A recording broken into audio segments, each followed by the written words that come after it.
Hi అండి, అందరు నమస్కారం. నా పేరు కిరణ్. ఇప్పుడు మనం మాట్లాడుతున్నాం బ్రహ్మముడి సీరియల్ అయితే 1000 ఎపిసోడ్స్ని అయితే మంగళవారం ఎపిసోడ్తో అయితే కంప్లీట్ చేసుకుంటుంది.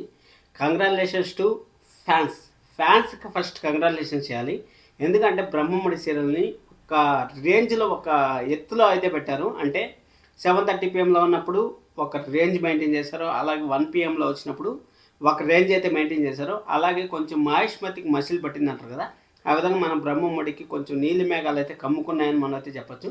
ఆ నీలి మేఘాలు కమ్ముకున్న తర్వాత వర్షం పడిందంటే ఆటోమేటిక్గా ఆ నీలి మేఘాలు ఎలాగైతే దూరం అయిపోతాయో ఆ విధంగా బ్రహ్మముడి సీరియల్లో రాజ్ కావ్య అంటే మన ఇందు రాజు కానీ కలిసిన తర్వాత ఆ మేఘాలన్నీ కరిగిపోయేసి వర్షం రూపంలో అయితే కరిగిపోయి మళ్ళీ పూర్వ వైభోగం వస్తుందని నేనైతే అనుకుంటున్నాను. Once again congratulations to whole team, Brahmamudi whole team. ఎందుకంటే ఇప్పుడు ఎలా అయిపోయిందంటే సొమ్ము ఒకరిది సోకు ఒకరిది అన్నట్టు అయిపోయింది. మనం అవార్డ్ ఫంక్షన్ కూడా చూసాం కదా, అవార్డ్ ఫంక్షన్లో అయితే చాలా బోసిపోయింది అబ్బా.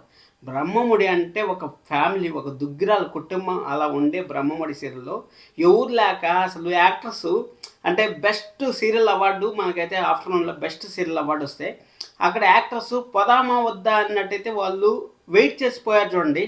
అప్పుడే అరే ఏందిరా ఇలా జరిగింది, అసలు మన యాక్టర్స్ ఏడపోయినారా, దుగ్గిరాల ఫ్యామిలీ అంటే ఏడపోయినారా అనేసి కొంచెం డిసప్పాయింట్ అయితే అయ్యాను. మనం సోమవారం ఎపిసోడ్ చూసుకున్నట్టయితే చాలా బాగా అనిపించింది అబ్బా. చాలా రోజుల తర్వాత అంటే ఎప్పుడైతే సెకండ్ జనరేషన్ స్టార్ట్ అయిందో అప్పటి నుంచి ద బెస్ట్ ఎపిసోడ్ ఈరోజు చూసినా అని నేనైతే అనుకుంటాను. ఎందుకంటే మన కళ్యాణ్ వచ్చాడు, అలాగే మన అపర్ణ గారు ముందున్న పొజిషన్లో ఒక అత్త హోదాలో ఒక ఇంటికి యజమానిలాగా ఒకరు ఉన్నారు. అలాగే మన సుభాష్ గారు, అలాగే మన కావ్య, మన రాజును కూడా చూపించింటే బాగుండేది. ఎందుకంటే బుక్ రాసినప్పుడు హస్బెండ్ కూడా ఉంటే పక్కన హస్బెండ్కి కూడా బుక్ చదివే అర్హత ఉంటే బాగుంటుంది.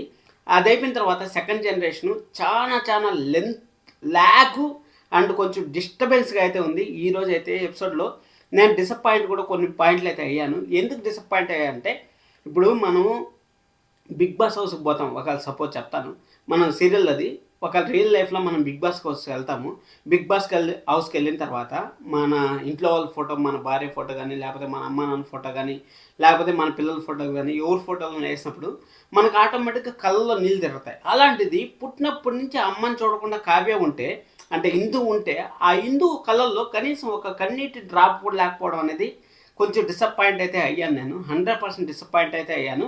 అలాగే కావ్య జీవిత చరిత్ర చదువుతున్నప్పుడు కన్నీళ్ళు కార్చాలి. ఎందుకంటే వాళ్ళ అమ్మ పడిండే బాధలు అలాంటివి, వాళ్ళ అమ్మ ఎన్ని కష్టాలు పడింది, ఎన్ని ప్రాబ్లమ్స్ ఫేస్ చేసింది, ప్రతి ఒక్కటి పేజీలో రాసింది కదా. అంటే మనకి ఈరోజు ఎలా చూపించారంటే, సోమవారం ఎపిసోడ్లో ఎలా చూపించారంటే రీక్యాప్ లాగా చూపించారు. అంటే 1000 ఎపిసోడ్లు బ్రహ్మముడి ఏం జరిగింది అనేసి మనకు ఒక అక్షరంలో ఒక ఎపిసోడ్లో చెప్పారనేసి వాళ్ళైతే ప్లాన్ అయితే చేశారు. నాకైతే చాలా బాగా అనిపించింది ఆ విధంగా చెప్పడం మాత్రం. కానీ ఒరిజినల్గా చెప్పాలంటే మాత్రం ఇప్పుడైతే ప్రజెంట్ అయితే స్టోరీ అనేది చాలా డల్గా అయితే నడుస్తుంది. అసలు మనం ఒకప్పుడు కావ్యాన్ని ఆకాశంలో పెట్టాం, రాజుని ఆకాశంలో పెట్టాం. అలాంటి రాజు 10 రూపాయల కోసం, 20 రూపాయల కోసం నాన్న దగ్గర తిట్లు తింటా, దొంగతనాలు చేసుకుంటా ఈ విధంగా చూస్తా అని అస్సలు అనుకోలేదు.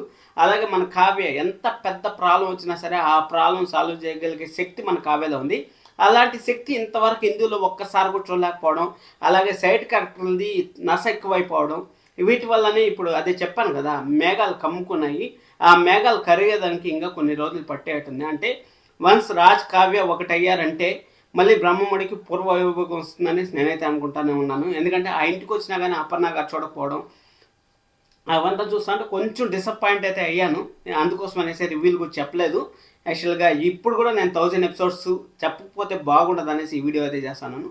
ఖచ్చితంగా ద బెస్ట్ 1000 ఎపిసోడ్ వస్తుందని నేనైతే అనుకుంటున్నాను. చూద్దాం, మంచి ఎపిసోడ్స్ రావాలని నేనైతే కోరుకుంటున్నాను. మీరు కూడా కోరుకున్నట్టయితే సబ్స్క్రైబ్ చేసుకోండి, లైక్ చేయడం అసలు మర్చిపోద్దండి. Thank you so much.